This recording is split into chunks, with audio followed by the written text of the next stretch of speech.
दोस्तों हम आज बात करने वाले हैं ऐसे पौराणिक पात्रों के बारे में जिनका वर्णन हमें रामायण के साथ साथ महाभारत में भी मिलता है। कौन कौन से है वो पौराणिक पात्र जिनका वर्णन रामायण और महाभारत दोनों में मिलता है। तो चलिए वीडियो को शुरू करते हैं। इससे पहले अगर आप चैनल पर नए हैं तो चैनल को सब्सक्राइब कर ले और साथ ही बेल आइकन प्रेस करना ना भूले। हनुमान जी रामायण के एक मुख्य पात्र थे जिन्होंने भगवान श्री राम की माता सीता को खोजने में बहुत मदद की थी। समुद्र को लांघकर इन्होंने माता सीता का पता लगाया था। महाभारत में हनुमान जी का वर्णन हमें तब मिलता है जब पांडव वनवास भोग रहे थे। एक दिन भीम रास्ते से होकर जा रहे थे, तब उन्होंने एक वानर को देखा जो रास्ते में लेटा हुआ था। वानर के कहने पर उन्होंने उसकी पूंछ को उठाने का प्रयास किया, लेकिन वे इसे हिला भी नहीं पाए। तब भीम को हनुमान जी के बारे में पता चला था। वही महाभारत युद्ध की बात करें तो हनुमान जी अर्जुन के रथ की ध्वजा में हनुमान जी विराजमान थे। नंबर 2 पे है भगवान परशुराम। स्वयंवर के समय भगवान श्री राम ने जब शिव धनुष को खंडित कर दिया था, तब वहाँ भगवान परशुराम आए और शिव धनुष को तोड़ने के कारण भगवान राम पर क्रोधित हुए। तब लक्ष्मण और उनके बीच वाक युद्ध भी हुआ था।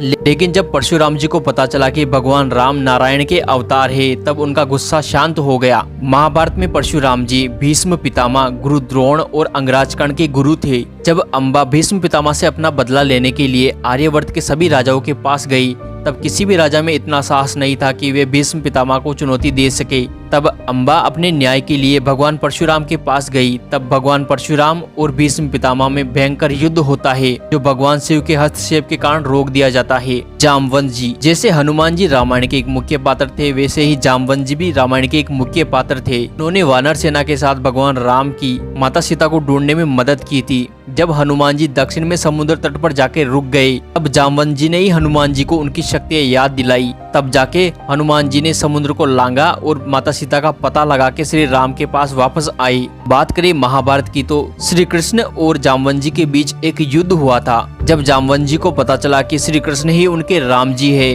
तब उन्होंने युद्ध को समाप्त कर दिया और अपनी पुत्री जामवंती का विवाह भगवान श्री कृष्ण से करवा दिया। मयासुर को दैत्यों का विश्वकर्मा कहा जाता है। रामायण में इनका वर्णन हमें रावण के ससुर के रूप में मिलता है। मंदोदरी के पिता मयासुर एक ज्योतिष व वास्तुशास्त्री थे।